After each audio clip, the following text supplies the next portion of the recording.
Good evening, everybody. Welcome to part one of a three-part series of panel discussions centered around topics related to the COVID-19 vaccination efforts. It is my pleasure to host these panel discussions of esteemed experts from Pittsburgh and around the country. We're going to get started for the evening. I do want to acknowledge right now that we did advertise that we will have an American Sign Language interpreter, but there are some technical issues getting that person connected to the stream this evening. So our apologies if you are counting on that service. We're going to try to have it pick up as soon as those technical errors are corrected. But I would like to let everyone know that we are recording tonight's session and it will be available on the Science Center's YouTube channel a few days after we are done here, and closed captioning will be available if you do need that assistance. My name is Brad Peroni. I'm a program development coordinator at the Science Center, and it is my honor to welcome you all to this series sponsored by Highmark. We've got four tremendous experts here this evening, and it is my professional pleasure to share the screen with these folks. I am humbled. The first speaker we will have this evening, however, is the Science Center's Henry Buell Jr. Director, Mr. Jason Brown, to deliver some opening remarks. So panelists, I will ask you to stop your videos and we will give Jason the screen. Thank you, Brad. Thank you to all of our esteemed panelists for joining us this evening, and a very special thank you to everyone watching at home. At Carnegie Science Center, we aspire to serve as a trusted voice for science for the general public and as a town square for community dialogue on science and its social implications. As such, we feel it's our duty to convene conversations like the one planned tonight. I don't need to tell you that the past year has brought unprecedented challenges to all facets of life. Even as the global pandemic continues, increasing vaccination rates promise a return to normal. But that return to normal depends on enough people being vaccinated to stop the spread of COVID-19. During the pandemic, we saw the process of science play out in a very public way. Early confusion and disagreement between experts about the virus, the accelerated development of new vaccine technologies, and rapidly changing recommendations left people exhausted and confused. This confusion, along with a divided social and political climate, contributes to some Americans being hesitant to receive a vaccine. According to the US Census Bureau, 21.6% of US adults either definitely did not or probably did not plan to receive a COVID-19 vaccination in January. By the end of April, that number dropped to 11.5%.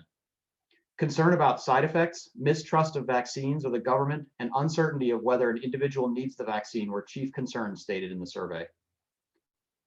Tonight's panelists are experts in their respective fields and bring years of clinical and research experience to the conversation about to unfold.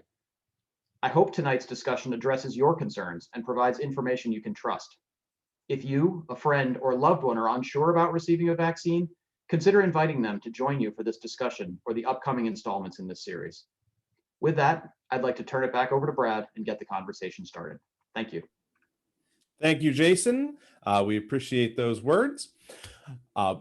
We do have our sign language interpreter this evening, so thank you for joining us. If you do require those services, it is recommended that you pin the video so that is on top of your Zoom screen. This evening's panel discussion will follow an initial remark round from each of our panelists. I'll invite them one by one to speak briefly on the topic of vaccine science and safety. The conversation then will turn to questions for the panelists that were provided by you in the audience in advance of tonight's program. Up first, I would like to welcome Dr. Damani Piggott from Johns Hopkins University.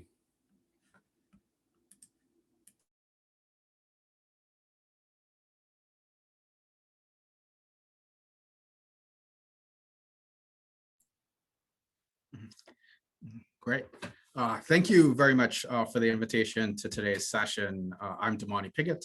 I'm a faculty member in the Division of Infectious Diseases at the Johns Hopkins School of Medicine, and in the Department of Epidemiology at the Johns Hopkins School of Public Health. And I just wanted to briefly talk about COVID-19, a bit about burden, and think a little bit about the epidemiology and impact of COVID-19, and just transition into the vaccine considerations. So first, since its appearance over a year ago, the SARS-CoV-2 virus that causes COVID-19 disease has spread to every corner of our globe, and it did so with rapid pace. Per reporting from the Johns Hopkins Corona Dashboard as of yesterday, there have been over 165 million cases of COVID-19 infection and over 3.4 million deaths. And with those numbers, the toll of the COVID-19 pandemic is really hard to understate, particularly considering that the first case of COVID-19 were recorded just over a year ago. And underneath lies the devastating impact of the virus in terms of loss of human life and appreciably a lot of human potential with immeasurable devastating impact for many families. And embedded in these numbers has also been the impact that COVID-19 has in some spaces disproportionately had on groups that historically have been vulnerable to poor health, including the communities of color. This is data from the Centers for Disease Control and Prevention, showing that among Black, Latinx, and Indigenous populations, as an example, COVID-19 case rates have been up to 2 times higher. And there's been not only significantly more COVID-19 disease in these communities, but these communities have been much more likely to have really bad or severe cases of COVID-19, being up to 4 times more likely to end up in the hospital due to COVID-19 infection and 3 times more likely to die. And this is true for other communities as well, who again have been long vulnerable to health and challenges with health throughout our history as well. And the challenge of COVID-19 appreciably spans the considerations for mild COVID-19 infection, so to speak, with general flu-like symptoms. But these appreciably, for some, progress to really severe COVID-19 infection, in which definitely the lungs can fail and multiple body organs can fail. And this can lead to increased hospitalization and, unfortunately, very much increased death. So the risk factors for severe COVID-19 disease that we've seen over the course of the last year include increased age, as well as underlying chronic disease conditions, though I would note that severe COVID-19 disease can really, we've seen it impact pretty much all spaces and communities. But these conditions in particular increase the risk for severe COVID-19 disease. And these include things like heart disease, kidney disease, lung disease, diabetes, cancer, obesity, and smoking as well.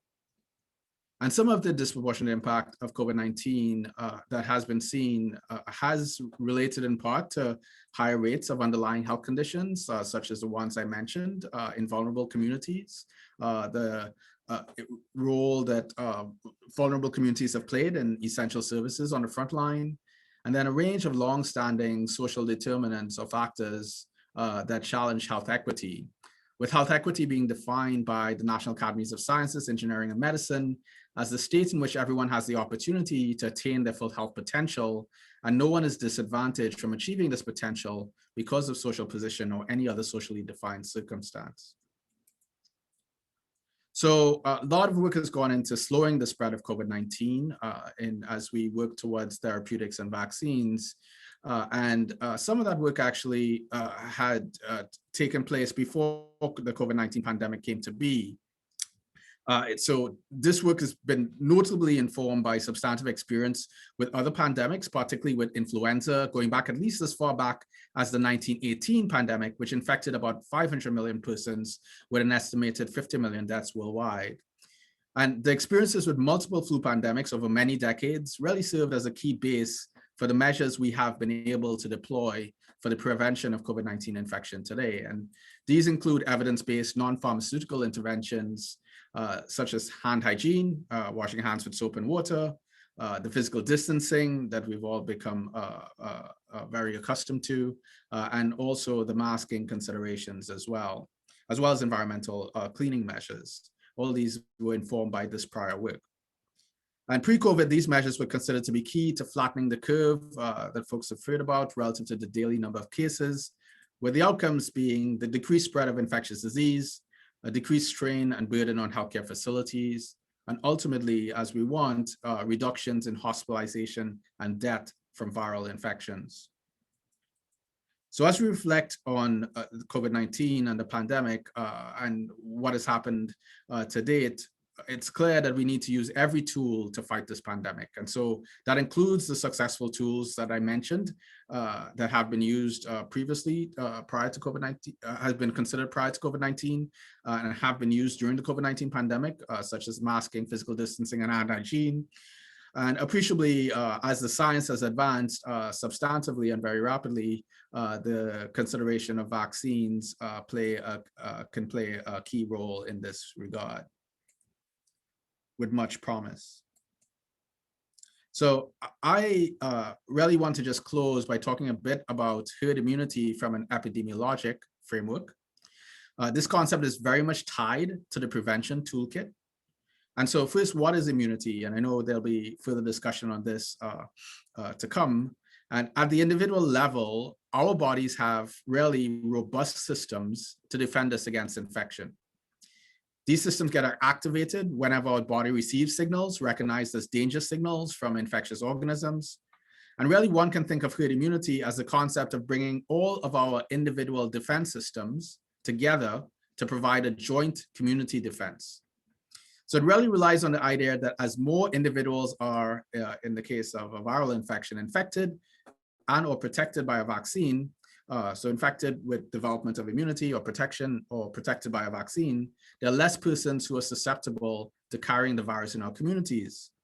Less persons carrying the virus can lead to lower rates of spread of the virus to others, which can reduce overall rates of infection. And that is lead to less COVID-19 cases. Less cases means less hospitalization, less potential marked disability that we've seen with COVID-19 infection, and less death as well from COVID-19. So just to drill down on this in this slide for illustrative purposes, in this article published by Randolph and al., the top 3 panels represent a population without herd immunity. The virus, represented by the red arrows, rapidly spreads through the community because everyone is susceptible. The person's in light blue here, right? And it has an easy path to spread from the person with infection in red. And so that happens here, and then lots of people get infected. The bottom three panels represent a population that approaches herd immunity. Here, the first infected individual, shown in red, really cannot effectively spread the virus through the population as they did up here, because most of the persons they come into contact with, the persons in orange here, already have protection against the virus. And the virus does not really have much of a path to get to the many fewer persons, again, the individuals in light blue in the population, who are not susceptible to infection. So the total number of infections in the population overall are actually markedly diminished or reduced to 0 as a result. Examples of prior infections for which many communities have herd immunity today include things like measles, mumps, and polio, again, which are now rare in multiple communities because of the way that vaccines have helped establish herd immunity as well. So there are several pathways to sufficient people developing immunity or sustained body defense to COVID-19 to achieve herd immunity. One pathway is through natural infection. Now, when you juxtapose that against the 165 million infected cases and over 3.4 million deaths worldwide from COVID thus far, the toll of such a strategy could be highly challenging. And one can appreciate really the tremendous cost of life that could come with a strategy that entails achieving herd immunity through active infection alone. That could mean many, many more people getting sick and dying. The second pathway that does not require someone to actually be infected with the virus and get ill as a result is the vaccine pathway, and how vaccines work will be discussed further by Dr. Cillo. There will be additional discussion about domestic vaccination efforts. I just wanted to briefly share where we are today in terms of the uptake or global distribution of vaccines. Here's a global map of the number of persons who have been fully vaccinated or against COVID-19 across the world. The lighter the color, the lower number of persons in those particular countries having received a vaccine. And one can see that there's a lot of light blue or no blue at all. And looking here at rates of vaccination thus far by country and by percentage of population fully vaccinated, one can see that we still have a substantial way to go on vaccination, with the average country vaccination rate worldwide being less than 10%. And so you can see again, sort of the differential percentages across countries in this regard as well. So I just want to end just with that note in thinking about COVID-19 vaccines from an equity frame. And I would just draw attention to several principles laid out for the equitable delivery of COVID-19 vaccines by the US National Academies, the World Health Organization, and others. These frameworks have considered 4 principles. The first is to maximize benefit and minimize harm, namely maximizing reduction of infections, hospitalization, and death, maximally reducing the burden on healthcare capacity and facilities, and maintaining the overall ability of the society to function. Promoting justice, that is starting with the belief in the fundamental value and dignity of all persons, and we should intentionally work to ensure that all persons have opportunity to be vaccinated. Mitigating health inequity. Health equity, as I mentioned, is defined as a state in which everyone has the opportunity to attain full health potential and no one is disadvantaged from achieving this potential because of social position or any other socially defined circumstance. So in the context of COVID-19, there's been strong appreciation that there needs to be in the vaccine allocation strategies work to reduce any disparities and not create new ones. And then finally, the principle of transparency, and that is the consideration that vaccine allocation should be based on evidence, data that need to be clear and understandable to all. I will end with that. Thank you. Thank you, Dr. Piggott.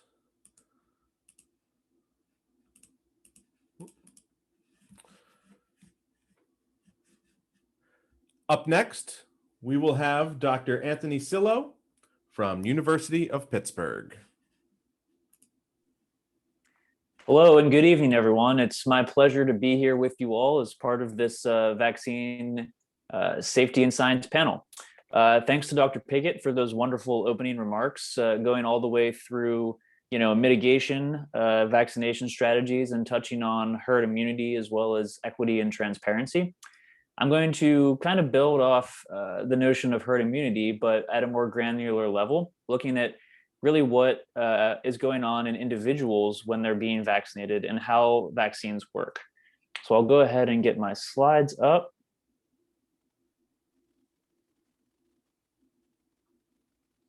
All right.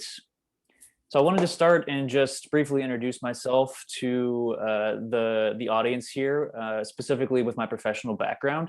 I graduated with a Bachelor's of Science in Cell Biology and Biochemistry in 2010. And right after that, I enrolled in the School of Medicine at the University of Pittsburgh to do graduate work. I worked in the Department of the Division of Infectious Diseases, and I worked on the human immunodeficiency virus.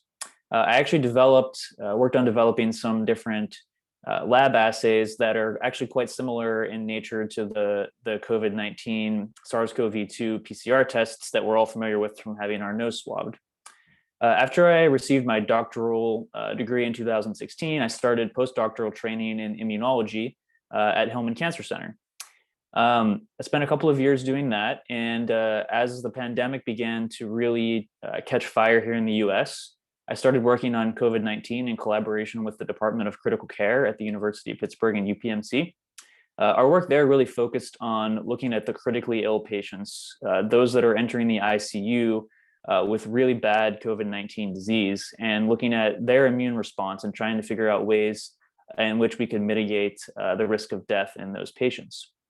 So I have to say, while I'm not a clinician like my other esteemed panel members here, I can say firsthand from seeing how sick these people can get with COVID-19 that vaccines are really a miracle in this setting. So I wanted to start out and just give a quick background on the history of modern vaccines, because I think the story is, it's really interesting to think about how we got to this point with modern vaccines. So here's a cow. Why would I be showing you guys a picture of a cow in a vaccine safety and science seminar? Well, it turns out that the cow played an important role in modern vaccines. In 1796, this doctor, Edward Jenner, noticed that milkmaids hardly ever had the characteristic scars that people that smallpox had. They always had very nice complexions, and they didn't have the characteristic scarring that resulted from smallpox that many other people had in that era. So Dr. Jenner also noticed that cows got a virus called cowpox, which was kind of similar to smallpox, but really only affected the udders of the cows. So Dr. Jenner reasoned by these two pieces of evidence that exposure to cowpox, these milkmaids, their exposure to cowpox could likely prevent smallpox. He tested that in a bunch of people, and he found that everyone he gave the cowpox vaccine to did not develop smallpox.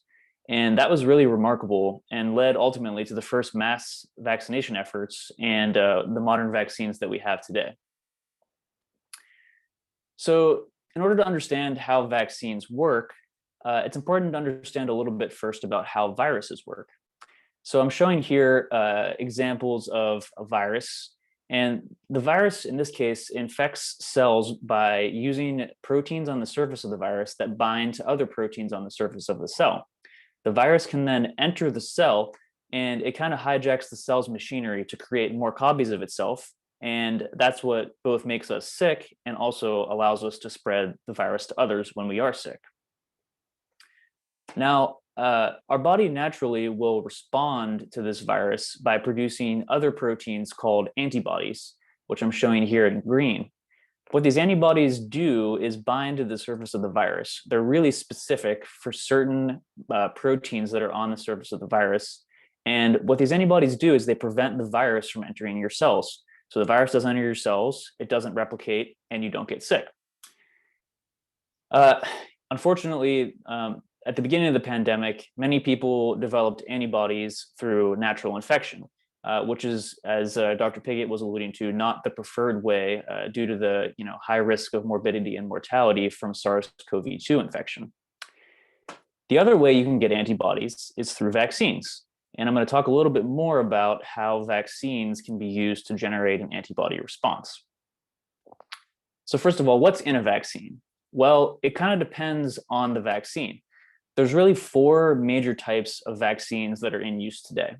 The first one I'm showing here is called a live attenuated vaccine. And essentially, that's a vaccine that contains a weakened or mutated form of the virus that is not infectious to your body and cannot replicate in your body. What this virus does when prepared in a vaccine is it allows your body to generate antibodies without having to be sick from the virus. And a historical example of a live attenuated virus is actually the cowpox vaccine. And a modern example of a live attenuated virus that's used today is the chickenpox vaccine. Another version of a vaccine is called an inactivated vaccine. And what we do for that sort of vaccine is we actually take the virus and we inactivate it through either heating it up or adding different chemicals to the virus that prevent it from being able to enter your cells and create illness. This once again leads to your body's ability to produce antibodies by recognizing different parts of the virus and responding accordingly. One of the polioviruses is actually an example of an inactivated virus that's in use. Another version of a vaccine is called a subunit vaccine. This example of a vaccine actually takes, in this case, I'm showing you here the green protein from the surface of the virus and actually purifies that protein. And we then inject that. And that allows your body to recognize only a specific portion of the virus and to generate an antibody response, once again, without having to get sick from an actual viral infection. And an example of this sort of virus is the hepatitis B vaccine. Finally, the last example of a vaccine format that I'll talk about is called a vector vaccine. And there's two major vectors that are in use today. The first I'm showing here on the left is a DNA vectored vaccine, and the one on the right here is an RNA vectored vaccine. When these vaccines are prepared and injected, they allow your body itself to make the viral proteins, and your body then recognizes them and mounts an appropriate response. The AstraZeneca and J&J vaccines are examples of the DNA vector vaccine, whereas Pfizer and Moderna are examples of an RNA vector vaccine. So to highlight on a couple examples of vaccine success stories, smallpox is perhaps the most remarkable example, as it was, we were able to globally eradicate smallpox in 1980. This is really remarkable because around the mid-1950s, there was about 50 million cases of smallpox around the world a year. And the really scary thing was that 20 to 60% of those smallpox infections were ultimately fatal, and as many as 80% of those infections were fatal in kids.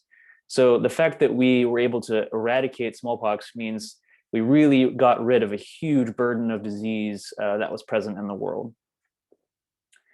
Another remarkable example is the poliovirus vaccine.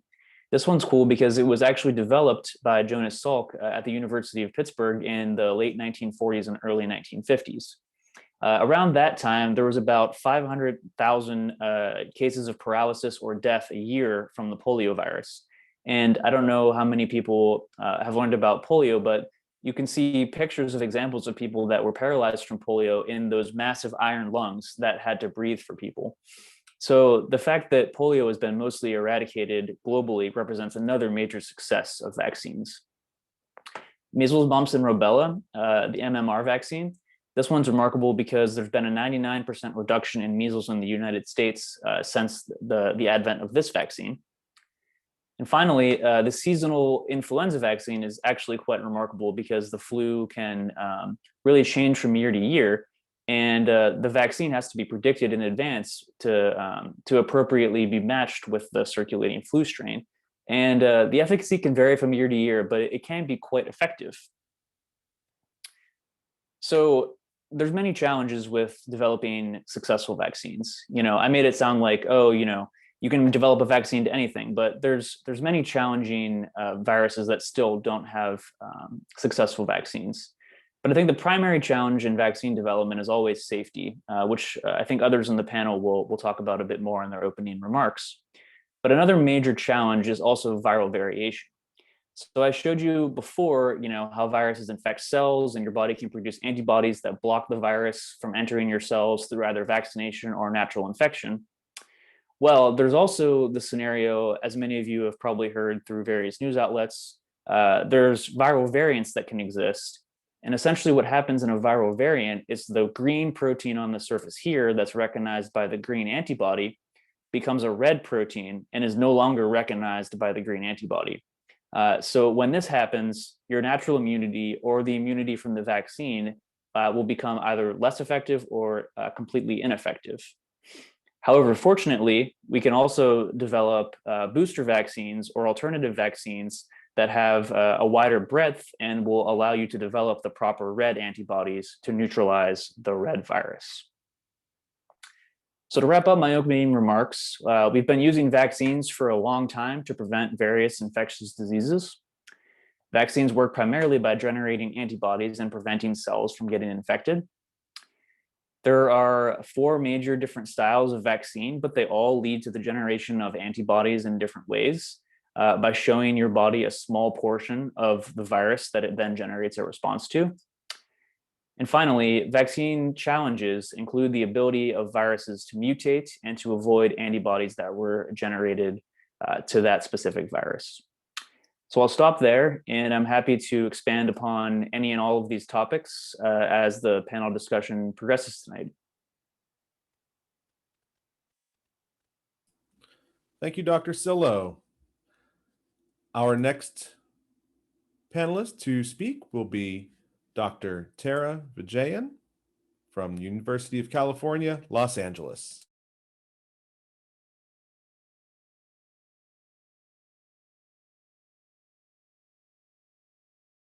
So thank you for that. Thank you, Dr. Cillo and Dr. Piggott, for those outstanding talks. It's my pleasure to speak with you today. I'm one of the faculty in the Division of Infectious Diseases at UCLA. I'm a clinician, but I also serve a couple of different roles in administration. I'm the medical director of something called antimicrobial stewardship. And in that role, I've been really involved in a lot of our COVID pandemic preparedness, ongoing preparedness as the pandemic evolves, notably with therapeutics. I'm also the Associate Director of Scientific Foundations of Medicine, which is in the School of Medicine, where I teach first and second year students about microbiology and immunology, among other things. So just to begin with, I'm going to talk to you a little bit about why getting vaccinated is your right. I will talk about the legacy of racism in medicine, and specifically with respect to the COVID-19 pandemic. I will talk a little bit about the Johnson & Johnson vaccine and some of the issues that have come up in recent months, and what to perhaps worry about and what to not worry about. And then I will talk about the variants that have emerged in the last 2 months. And then finally, just to plug on why everyone should really consider getting vaccinated. So first of all, I just wanted to, again, mention that getting vaccinated is really, against COVID-19, really is everyone's right. It's everyone's right worldwide. We know that despite this, certain communities have been disproportionately affected by this pandemic, and those that are disproportionately affected are perhaps a little less likely to get the vaccine. And we've seen that actually in our own community here in Los Angeles. The graph here to the left is actually the percentage vaccinated 65 and older. And this was a little early in the pandemic. So, things have improved a little bit, but we still have a bit of a lag. And you will see here, Los Angeles is a county that is divided by highways. So I can't really quite show you the highways here, but the west side of Los Angeles is largely the slightly more affluent part of Los Angeles. And there was the darker areas basically represent the higher proportion of vaccinated individuals. And when you compare, and then the central portion here, you can see early on, was not as well vaccinated. And we did a study actually late last year, really looking at the geographic disparities of test positivity in Los Angeles County. So what I'll highlight here is on the left panel here, we looked at testing rates, and the darker purple means higher rates, and the darker green means lower rates. And you can see here again, sort of similar to the areas that are better vaccinated, the darker purple really was in the northwest part of Los Angeles County. When we look at diagnosis rates, similarly, the darker purple indicates higher rates of infection. The darker green indicates lower rates of infection. And you can see here, really, it's the central part of Los Angeles County that had higher rates of infection.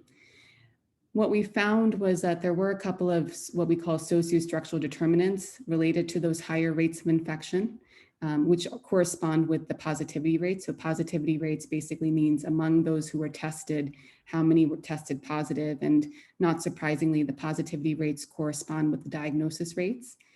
And what we found was that those regions that had higher positivity rates had higher proportions of individuals who lived below the federal poverty line, had higher proportions of individuals who lived in multi-generational homes. So there was higher housing density, and a higher proportion of Latina individuals. And all of this basically means to me that in addition to, what actually is what are some of the drivers of positivity? And I think a lot of it has to do with where you live and how much virus you're actually exposed to. And I'll get into that in a little bit, but just this is a nice graph that points just nationwide, again, highlighting these disparities, where you see in these different states, Alabama, California, Colorado, the District of Columbia, Georgia, et cetera, you have your population, and then you have your cases, and then you have your deaths. And the percentage of white individuals is marked by the gray. The percentage of Black individuals is marked by the sort of olive green. And then the darker green is the percentage of Latina individuals. And you can see here, even in areas where the percentage of Latina individuals is quite low, proportionally there were higher cases and to some extent higher deaths in some of these populations. So this is just a nice graph that just sort of highlights those disparities in a more granular detail. So what exactly contributes to some of these disparities? So I talked a little bit about increased risk of exposure. So certainly living in some of these highly dense communities, these multi-generational homes, working in the service industry, taking public transportation, all of those things increase your risk of exposure. High chronic disease burden is also disproportionately in certain communities and communities of color, including diabetes and chronic kidney disease, high blood pressure, that's what hypertension or cardiovascular disease, and asthma and COPD. And then also lack of access to quality care, resulting in early tested shortage, poor preventative care, and hospitals that are really under-resourced.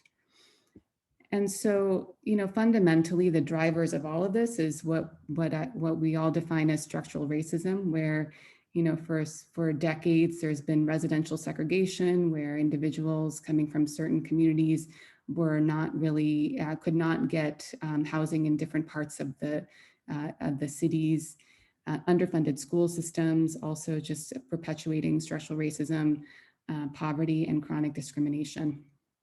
And this was actually a slide that I borrowed from a colleague, Dr. Norris, but he highlighted this quote, which is, "Every system is perfectly designed to achieve the results that it gets." So this is not, this is not by accident. It's all intentional, but that also means that we have a way to rectify it, and we should try to rectify it. So Dr. Cillo already talked about how vaccines work, so I won't belabor this too much, but just as a reminder, at least from my clinical perspective, these are the sort of the things that I think about. So mRNA is basically the component of a cell that synthesizes proteins. It's actually created as a mirror copy of one of the DNA strands. And so there's that process of what we call transcription, and then subsequently translation is when the mRNA goes through those ribosomes and creates these spike proteins. Adenovirus vectors with DNA are basically vectors that are sort of dummy vectors. They're viruses that don't have any sort of meaningful pathogenicity, but they contain the DNA that encodes the spike protein, which can subsequently produce those messenger RNA strands and then the spike proteins. And those spike proteins are really what's on the surface of the of SARS-CoV-2 that elicits the antibody response, as Dr. Cillo had mentioned. And the way it does that is that, sort of your body recognizes that there's something foreign. The white blood cells called macrophages gobble up the protein that is foreign, and then they basically process it and essentially send signals activating other more specific parts of your immune system, including the B cells that produce the antibodies and T cells that really communicate with the B cells. So that's immunity in a nutshell. All of the vaccines that we have available can build and expand memory T and B cells to fight the constant exposure of the virus. So part of the goal of some of these booster shots that we will sometimes need and may sometimes need in the future is to really prime the body to remember and to trigger those what we call memory T cells and memory B cells. And to remind them that coronavirus exists, SARS-CoV-2 exists, and when you actually see it, you know how to fight against it. All of the vaccines, when we look at hospitalizations as the endpoint, 100% prevent hospitalizations. And this is the most important thing for all of us. I think what we all never expected in our wildest dreams was that even relatively well-resourced hospitals were still struggling at the peak of our pandemics. And I can say that as somebody who works in a well-resourced hospital system. In December and January, when we had our most number of cases, we were struggling. We had to reallocate beds. We had to create new ICUs. It was truly unprecedented. and less resourced hospitals were completely devastated, just 5 miles or 10 miles away from our hospital system. It was a very, very difficult time. The last thing I will note is that we don't really know if vaccines will prevent transmission because that's not what was studied in the big clinical trials.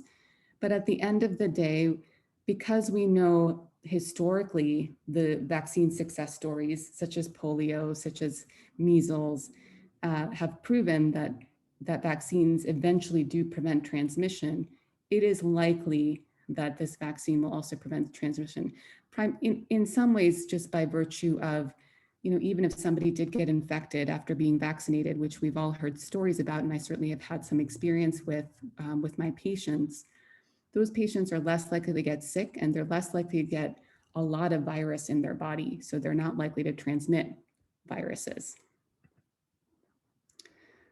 So briefly, I'll just talk a little bit about the Johnson & Johnson vaccine and the relationship to blood clots. As you may know, the FDA had recommended a pause in the administration of Johnson & Johnson, which is an adenovirus vector vaccine between April 13th and the 23rd. Since then, we have known that there have been 28 patients diagnosed with thrombosis, which is a word for blood clot, with thrombocytopenia, which is a word for lowered platelets. And 19 of those patients actually had blood clots in the veins that actually supply, or at least, regulate blood flow in the brain. So your cerebral brain, which is quite a serious event. And of those, there were 3 deaths. The FDA has actually recommended categorizing the adverse events into 2 tiers. So there's tier 1 and tier 2. Tier 1 is having an unusual clot location, such as the brain, or the portal vein is actually one of the veins that actually delivers blood into your liver. And then if the platelets are less than 150,000. Tier 2 is your more typical clot, which is your leg vein. So if you've sort of heard about stories of people getting clots in their legs and their legs swelling after a long plane trip, that's considered a more typical clot. But most of the patients that we've had who have had any sort of clot have been in the tier 1 category. Most of these patients are under the age of 50. Only 6 were in men. So it seems to be younger women between the ages of 18 and 49. And overall, so 28 cases in 8.7 million doses is a relatively low number, although we don't take that lightly. I mean, and this is exactly why the FDA paused it appropriately, paused the administration for that period, is because, any death is serious. But in the grand scheme of things, we're constantly trying to weigh the risks and benefits of everything. So I put this here as just sort of something to think about, not because I want to underestimate at all the fact that was, some of those events were very, very serious and very unfortunate, but also to realize that SARS-CoV-2 is a virus that causes a potentially devastating disease in many individuals. So to put this in perspective, death from the statistical likelihood of getting in a motor vehicle accident is about 1 in 107. If you look at COVID-19, from dying from COVID-19, it's 1 in 579. And then the clot from the J&J vaccine is on the order of 1 in 1 in a million, a little bit more than 1 in a million. So I want to just switch gears and talk a little bit about the variants and what they are and how they happen. And I wanted to highlight these really nice graphics that were put forth by the BBC in April of 2021. So invariably, when you have a lot of viral replication, the virus is imperfect in actually reproducing copies of itself. And in that process of reproducing and in that imperfection, there are going to be, what they call mutant strains. meaning that the DNA, the RNA in this case actually is not going to be exactly like the RNA in a prior, in the vaccine from which it, in the virus from which it came. Given this, these mutations most of the time don't have a meaningful effect, but on occasion will be significant enough to have some sort of effect, either in the ability to transmit, or in the ability to cause severe disease, or in the ability to potentially evade the immune response. And so that's what we're seeing to some extent at this moment, that just the ongoing replication of this virus is resulting in these mutant strains. So that's what this describes here. So the virus changes in a way that can help it survive and reproduce. And these are the ones that become sort of dominant variants.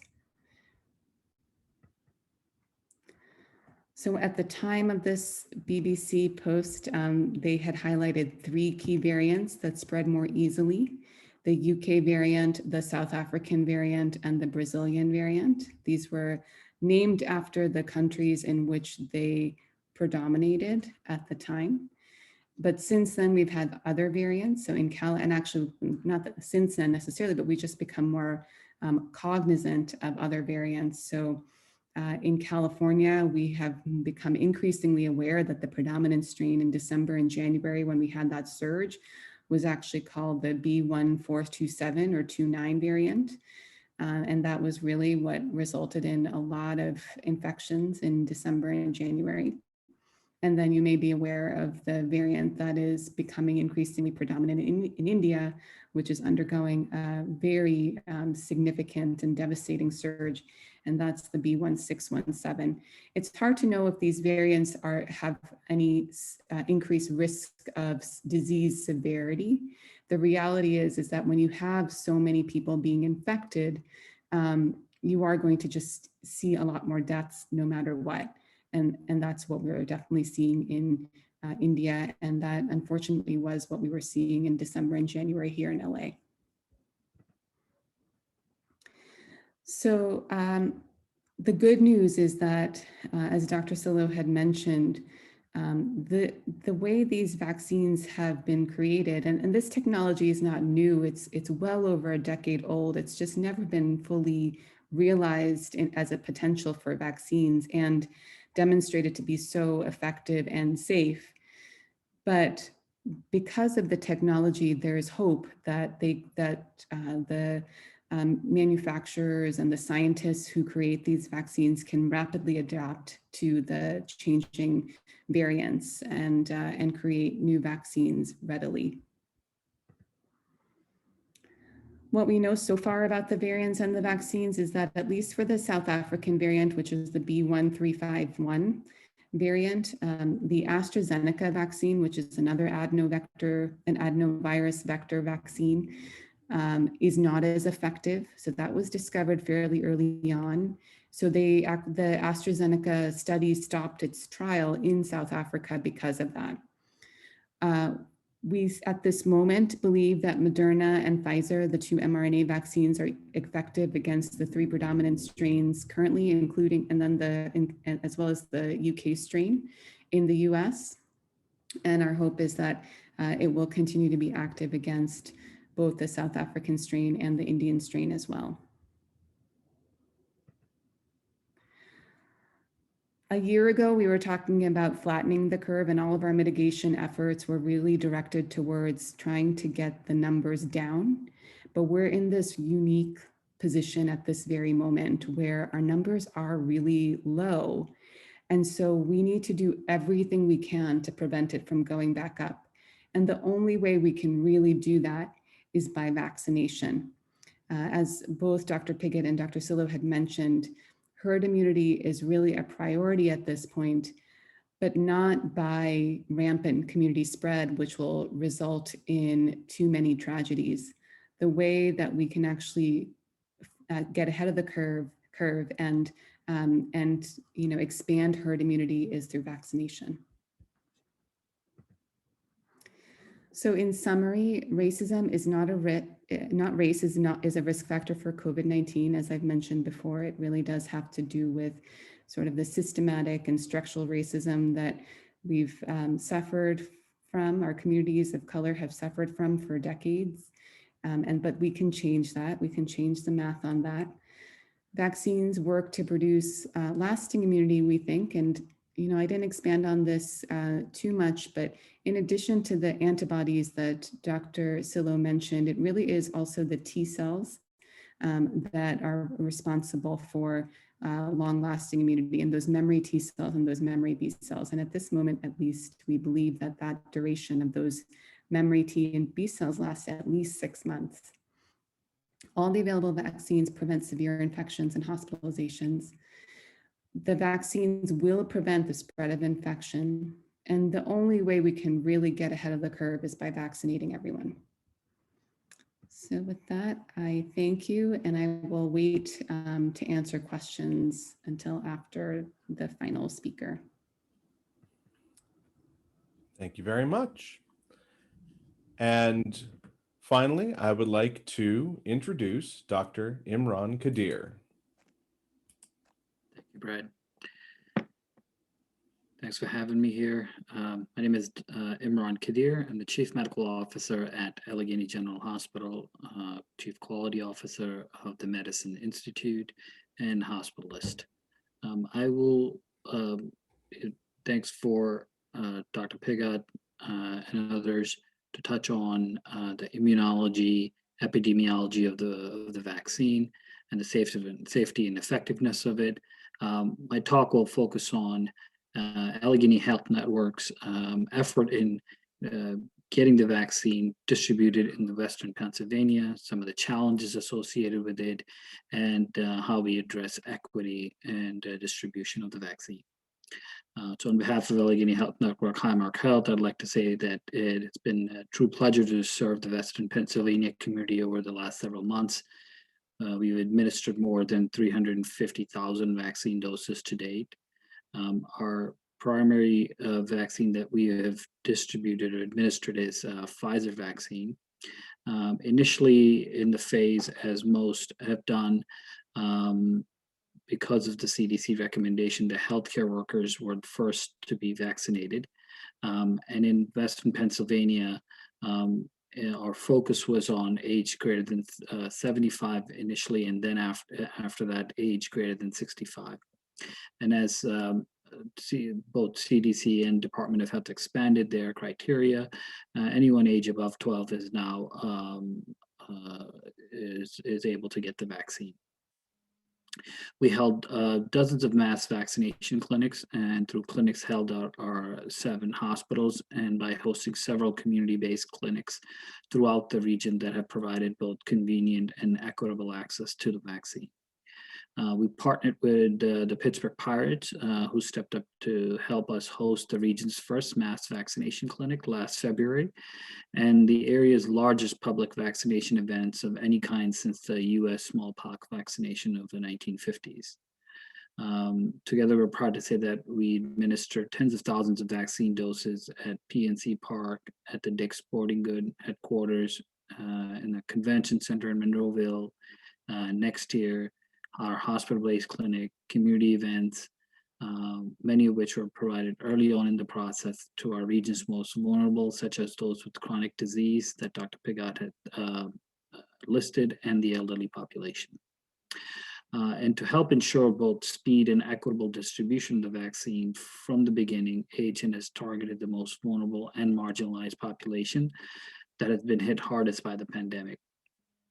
We allocated about 15% of supply to marginalized community in each supply that we received. At every large vaccination event, efforts have been made to include appropriate number of people who rank high on the CDC Social Vulnerability Index. To reach these individuals by meeting them where they are, we also hosted a number of clinics at senior citizen high-rises, local churches, and other community-based locations. We worked with our local organizations, including the Latino Community Center, Casa San Jose, Asian Pacific American Labor, Jewish Community Center, African American Communities and African American Chamber of Commerce, Asian communities, mosques, temples, homeless shelters, jails, universities, and more recently now high schools. We've now actually activated our mobile vaccination program that will make access to the vaccine even more convenient in these marginalized communities. And when we say healthcare for all, we meant it as part of our partnership with the City of Pittsburgh Office of Community Health and Safety. Our homeless and urban poverty medicine team has begun administering the vaccine to our region's homeless population.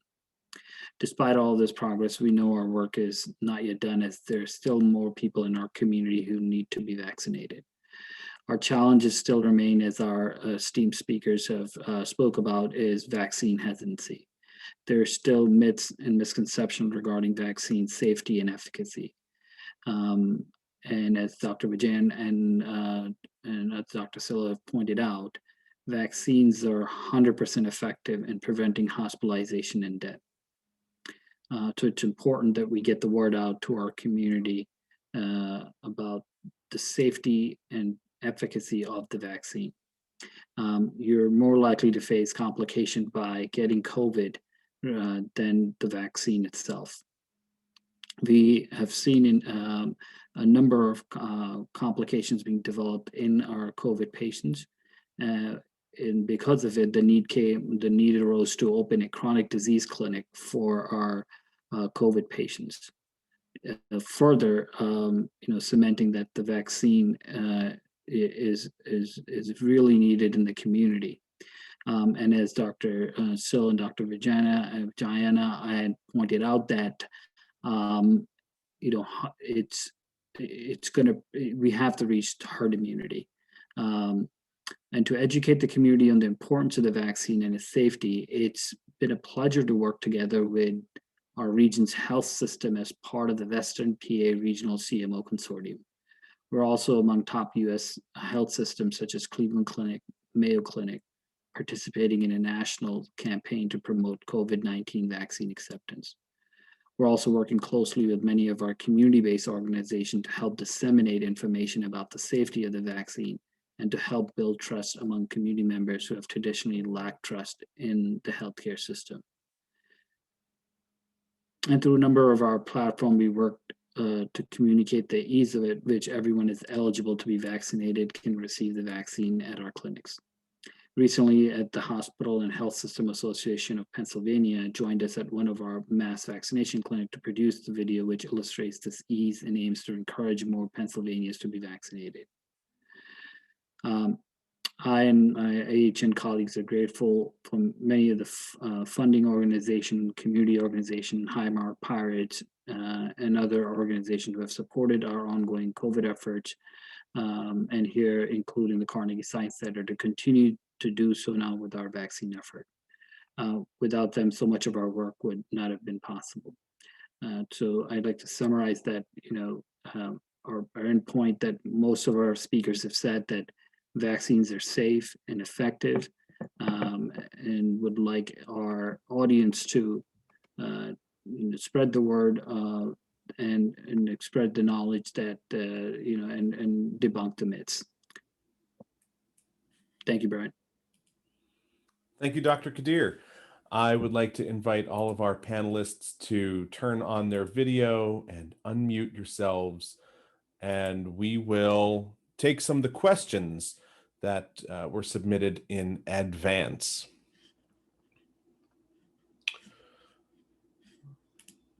Okay, so we've got questions about the vaccine development, questions about medical concerns, side effects, questions about the impact of the vaccinations on the community. And I think we'll start out with some of the community questions here. We have one that was specifically for Dr. Piggott. How do you convince people from socially marginalized, historically disadvantaged, vulnerable, and resource-constrained communities who might be hesitant to receive the vaccine that it is safe for them and they should get it? And I do believe you touched on that a bit, but if you wouldn't mind addressing that in just a bit more detail. Thank you, Brad. So yes, and I think Dr. Vijayan also touched on these points as well. And I think there are two pieces to it. One is we definitely have to ensure access, right? And so we have to make sure that for communities, again, that have been long vulnerable and remain vulnerable, that COVID-19 has put this strong spotlight on these communities, and it's played out in terms of the infection, it's playing out in terms of vaccination. And so we need structurally, as Dr. Vijayan has raised, to ensure that we have the structures in place to ensure that there is the access. So that comes first. And I appreciate Dr. Qadeer's work in that regard as well. The other piece is, I think that folks always should be able to make informed decisions about everything that they do as it relates to health. That means bringing the information in ways and connecting in ways that is digestible and that is meaningful to folks in general as well. I just anecdotally would say that knowing someone personally who has been vaccinated tends to associate with one's increased likelihood to be vaccinated. So we could all think about how that works. I'm sure we've all gotten questions from friends and family. I can tell you that I have on many different medium around all of these questions around the concerns, as well as the positive considerations in terms of vaccines. And as Dr. Vijayan, Dr. Qadeer, and Dr. Cillo have raised, just the powerful impact that vaccines can have in terms of really saving lives and preventing hospitalizations and deaths. But I think it should not necessarily be fully paternalistic or maternalistic. It needs to be informed and connected and understand.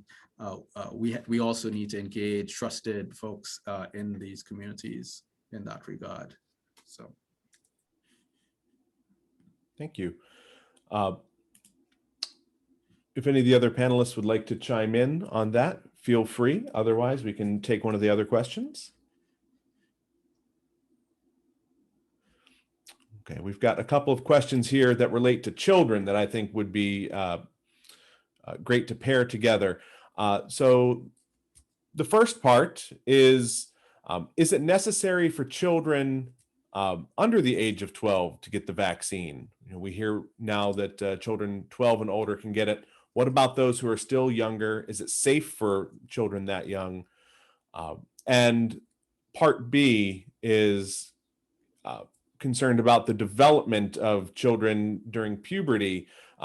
Is it possible that the COVID-19 vaccines could affect their development during puberty or affect their long-term fertility in children who might receive the vaccine? And that's for any panelist.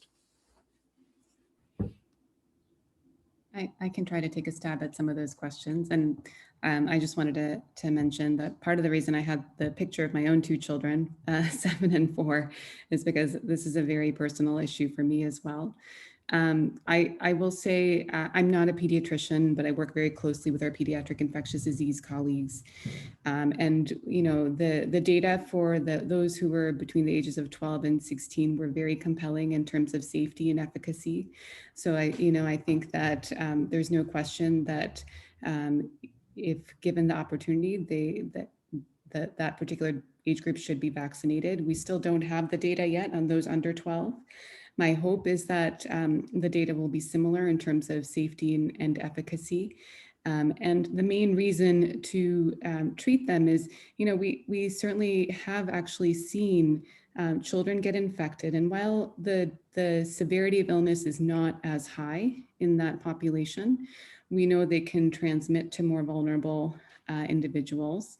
And you know, even there are certain things that can occur even in children. So one of the things that we've seen, fortunately not in high proportions, but can be very devastating, is something called multi-inflammatory system in children. So that is a disease where the immune system basically becomes very activated, anywhere from 2 to 4 weeks after getting initially infected, and can cause severe heart disease, can cause a lot of long-term complications, and potentially death. I mean, while that is rare, it is a potential. There's also no question that, children as much as adults probably can suffer from what they call long COVID symptoms. So some of the things that we're hearing from individuals who are not necessarily hospitalized, such as brain fog and sort of disruptions in some of their neuroanatomy and other parts of their bodies, can last a long period of time and can potentially affect their ability to function in school and things like that. So I think we should all take all of that very seriously. The vaccine itself, I think there's been a lot of concern about the mRNA technology and whether it can cause any sort of interference with our own genetic material, and there's no evidence of that at all. The mRNA cannot intermingle with our host DNA. And should not cause any issues with fertility or anything along those lines in the long run. So while I'm waiting for the data to officially come out, I won't necessarily recommend for sure until we know those data are out. But I can tell you, if the data come out and are compelling for the safety and efficacy in children under the age of 12, I'm definitely going to vaccinate my own children.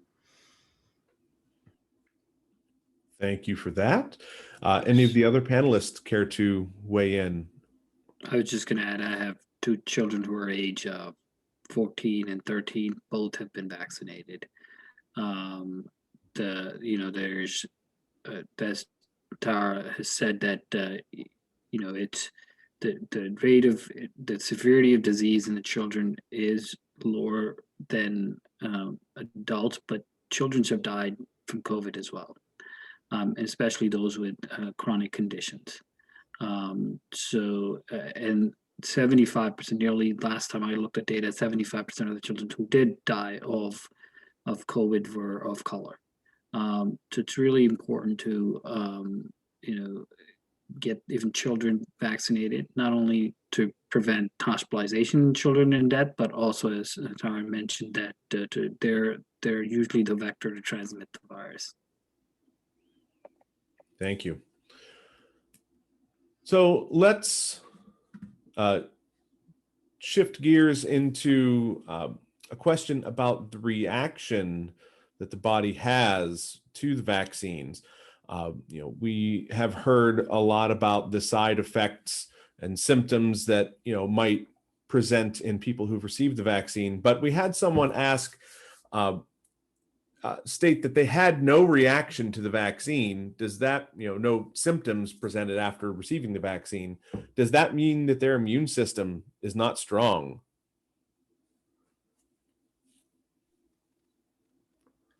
I'm happy to take a first stab at that question. Thanks to whomever asked it. It's a good question. To my knowledge, there's no evidence that correlates the severity of side effects with the efficacy of the vaccine. The RNA vaccines, the Pfizer and the Moderna, have greater than 95% efficacy, 95% efficacy. And that's irrespective of whether you have, fever, lethargy, and other, acute side effects from the vaccine.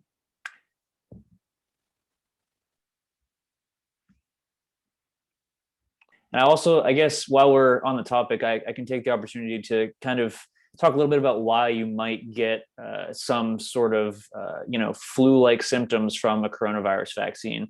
I think the first and most important thing to understand is that there's in no way a possibility that you got SARS-CoV-2 from the virus or COVID-19 from the virus, from the vaccine, excuse me. There's no way you can get influenza from the flu virus, from the flu vaccine.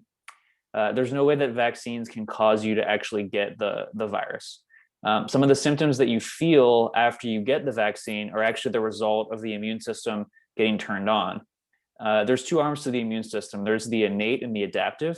And the innate part of the immune system just raises flags and says, uh-oh, there's something here that shouldn't be here. And that causes things like fever and it starts to prepare your body to mount an immune response, which then turns on the second arm of the immune response, which is the adaptive immune response, which leads to your T cell responses, your B cell responses, and your antibodies. Now, you can get the immune system turned on without having any side effects, but if your immune system gets turned on more for whatever reason when you get the vaccine, that's just the innate immune system coming on. Excellent. That's great to know. Let's see. We have another specific question, and I think this one is very interesting. I had a COVID antibody blood test last month. My result was over 20. Above or below 1 is their cutoff between present or not, whether the antibody is present. So how significant is that result of greater than 20 when the cutoff for that test is 1?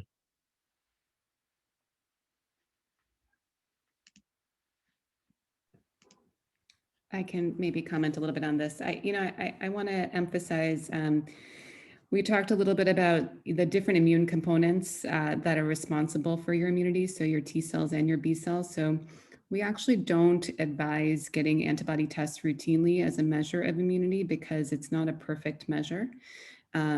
Certainly it's great if you have a positive antibody. That's not a bad thing, and it certainly suggests at least that you are likely immune.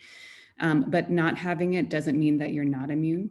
And the range at which you have that response also has no meaningful significance. We have this is true for all antibody tests, whether you're checking for antibodies against varicella, which is the virus that causes chickenpox, or measles. It doesn't matter if it's 20 or 10, there's no meaningful significance between those two numbers. Thank you. So another question that we have about the numbers is, the question of efficacy, and vaccines have an efficacy of 90% or 80%. So maybe one of the panelists can help us understand what those efficacy numbers mean. Some people think that means if the vaccine is 90% efficacy, that they have a 10% chance of getting COVID. Is that accurate, or do we need to think differently about what efficacy means?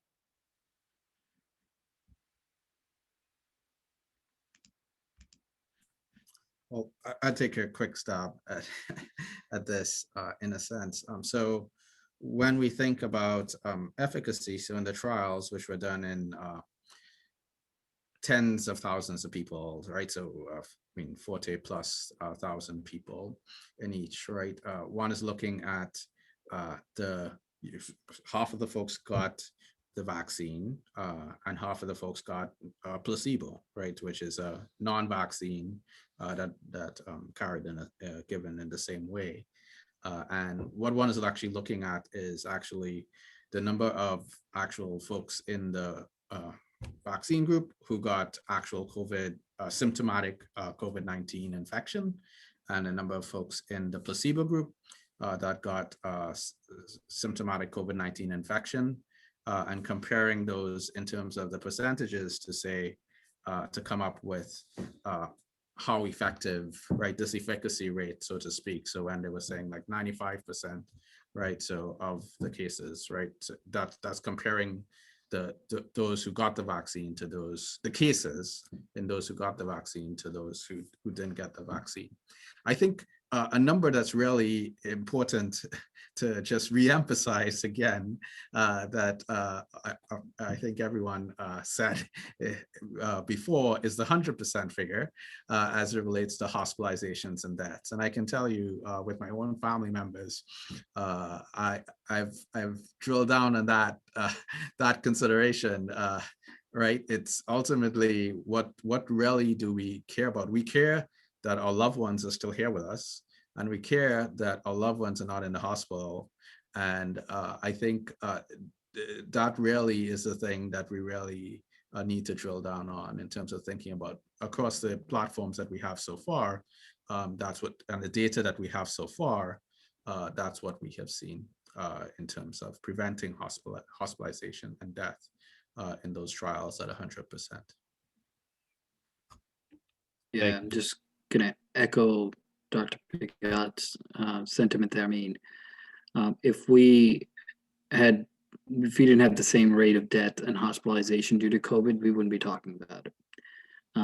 So it's really important to get that message out that the reason we're in this pandemic and in this state is because this virus overwhelmingly, compared to other viruses, a higher rate of death and hospitalization, and it prevents 100% from vaccine hospitalization and death.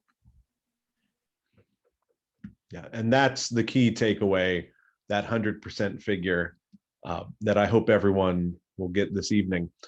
Let's take a few lighter questions. We'll lighten the mood a little bit. If someone in the audience has a child who is interested in going into a field like any of the panelists here, what advice would you have, or what courses or opportunities should they look to take part in as a young person?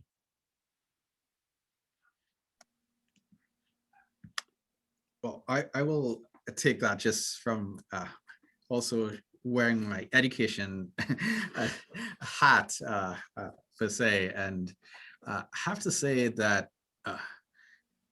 we have seen with COVID, on the flip side, I think we've all gained an appreciation for how powerful science is, right?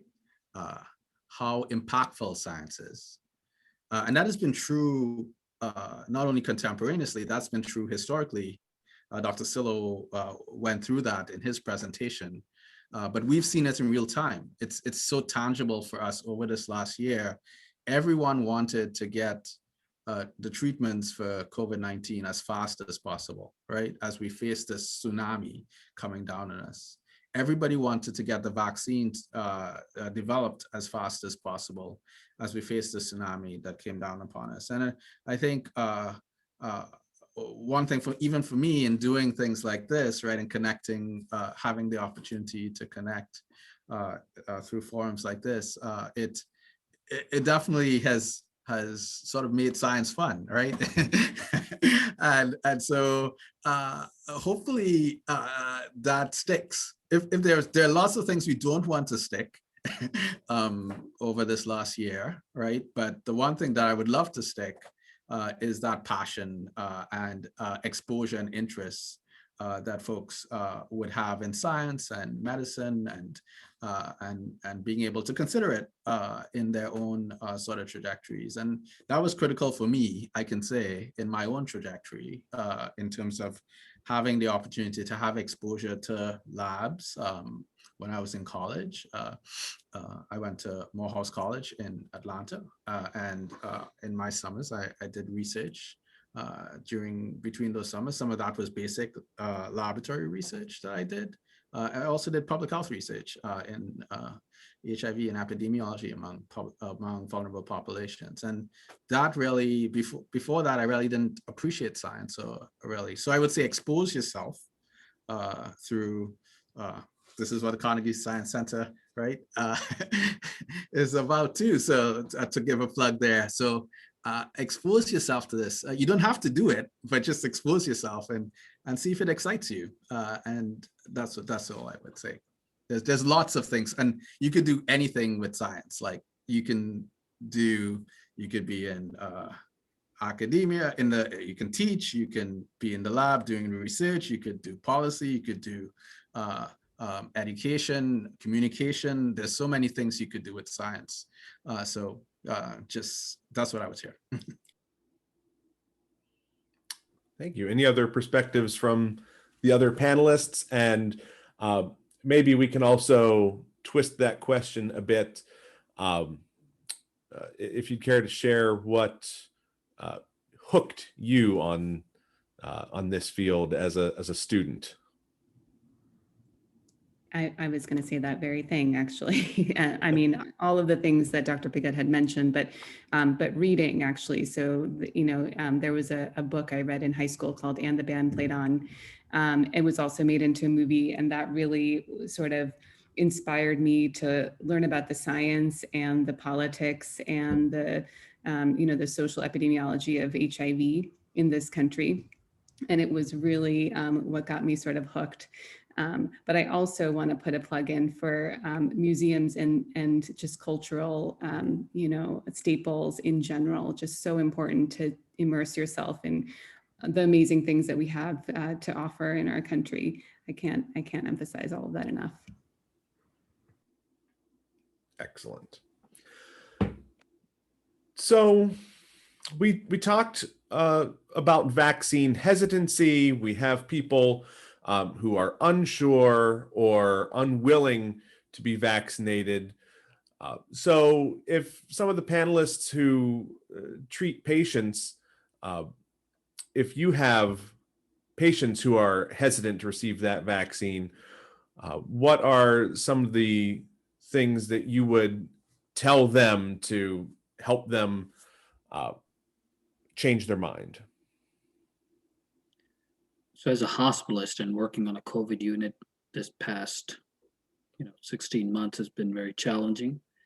I still have memories of my patients that got admitted and were doing okay, and then 6 hours later they died. I think we probably all have those stories. So when I approach, especially that we actually just launched inpatient vaccination in our hospitals, I really try to portray that, but also that hesitancy that if I get COVID, nothing will happen to me. Or actually, now I'm giving them examples of the 45-year-old patient that came in with trouble breathing. And the only reason I tested him for COVID is because of his COVID pandemic, but he didn't have any other symptoms. But because of COVID, has developed severe heart failure. The patient that developed foot drop, the patient who's now having chronic headaches because of COVID. So not to say I'm putting fear, but and as Dr. Piggott has said, it's not just from fear, but that education that this virus and getting the virus can be more harmful, and can cause some chronic disease and chronic illnesses. Whereas Tara had mentioned earlier in her powerful slide that reaction to J&J vaccine is truly 1 in a million, right? So I think that's the kind of picture that I've been painting to my my patients, but then also giving them the science behind it as well. Wonderful. That powerful message for sure. And we have a question about vaccine development. And I think, Dr. Cillo, you and I were talking about this before the discussion.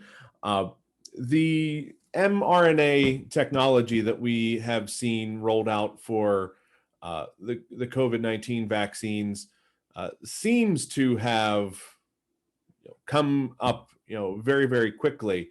But can you talk a little bit, or any of the other panelists, about how long it actually takes to develop a vaccine and why we were able to see COVID vaccines come out what seems to be relatively quickly, maybe more quickly than a lot of people anticipated? Yeah, I think it's vaccine development is certainly something that is very much in the minds of everyone right now. And I think that to answer the first part of the question, how did this happen so quickly? I think the short answer, and I don't want to take anything away from how remarkable of a scientific achievement these vaccines are, but it's actually been predicated on quite a bit of background research and history for other diseases that went into the technology that is now being used very broadly for the SARS-CoV-2 vaccine. Sort of the standard timeline for vaccine development can vary quite a bit, but it's not uncommon to be much more than a decade to go from an idea for a vaccine to a vaccine. Once you get preliminary data, early phase trials, late phase trials, things like that. But it really depends on the virus as well. For example, HIV, there's been work on a vaccine for that for many years, but the virus is so variable that we still don't have a fully protective vaccine. But a lot of the hard work that's gone into trying to develop vaccines for these really tricky viruses let us seemingly in a very short period of time develop highly effective vaccines for SARS-CoV-2. So it's an amazing achievement in a very short period of time, but it's predicated on a large body of work. And I guess I'll pause there and let others contribute their viewpoints as well.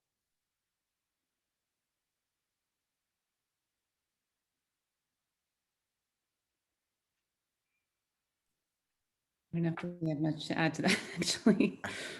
I think that was well said. Well over a decade of research for the basic science component of it, and then basically implementation in a relatively, in a short amount of time, but not without all the technology that there was needed to get it up and running. And remember, there was also a large population in which they could actually test, right? We were having a lot of, the pandemic had not abated for 16 months in our country.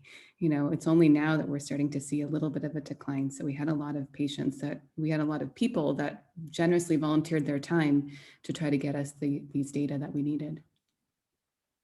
Thank you. I would just add the resource investment that also went into this as well, right? Everybody's attention being focused. I just mentioned that because that's come up before, like with HIV, for example, the critical importance of resource investment and in the things that really have need that to move the needle forward. And hopefully we take that forward with us from this pandemic as well, right? As well. And it is approaching our end time, but I would like to finish with one more question. I know that Dr. Piggott and Dr. Qadeer were talking about rolling out the vaccine and reaching a variety of communities. And one of the specific questions we have here is, what are people doing to ensure rural communities are getting access to the vaccine? People might have to drive long distances, or there might be other barriers there that a dense population center might not experience. So for our clinics, we're trying to reach them through trying to set up using the local churches in those communities, community centers, reaching out to local organizations. We've done most recently. We were involved in high school. We've done Macedonia Church and a number of churches, and even in some rural counties, we've thought about and are planning on doing reach out through the mobile van. And I just saw a blur on these things that maybe what really effective way would be to have vaccine in the primary care clinics. The sort of the barrier has been the freezer requirements for the Pfizer vaccine specifically and Moderna vaccine. But I just saw a blur that FDA just approved. You can have being refrigerated for a month, which makes it really accessible in the primary care clinic site. I think that would be a very useful tool to have. And again, continued outreach through a number of different ways and have multiple options available in not only just urban, but in the rural communities as well.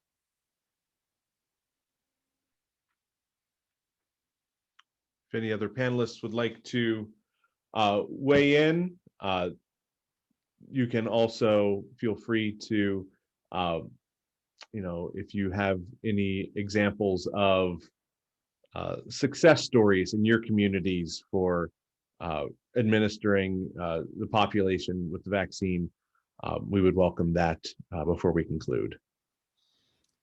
I was just going to add, partnering, having community-based organizations partner with pharmacies like Rite Aid and Walgreens, and that was something that actually occurred just last weekend for the 12 to 16 age group. There was Rite Aid actually partnered with a community-based organization and reached out to a bunch of schools and their principals and did this huge outreach campaign. So those are other ways to really try to get involved, is just trying to get your local pharmacy to actually to help out as well, in addition to your local clinics. Perfect. Thank you. I would like to thank our esteemed panelists for joining us this evening and sharing their time with everyone watching tonight. I would like to take this opportunity to remind everyone that this was part one of 3 discussions that we have around the COVID-19 vaccines. The next discussion will take place on June 10th around the theme of community health. I hope that you'll join us for that discussion, and the final discussion will take place on July 1st. And that will be a look at what's next for public health. You can register for these upcoming sessions and a variety of other programs at carnegiesciencecenter.org. Thank you once again to our panelists. It's been an honor sharing the screen with you this evening, and thank you so much for your time. Stay safe, everybody, and we'll see you next time. Thank you. Thank you. Thanks, Brad. Thank you. Thank you.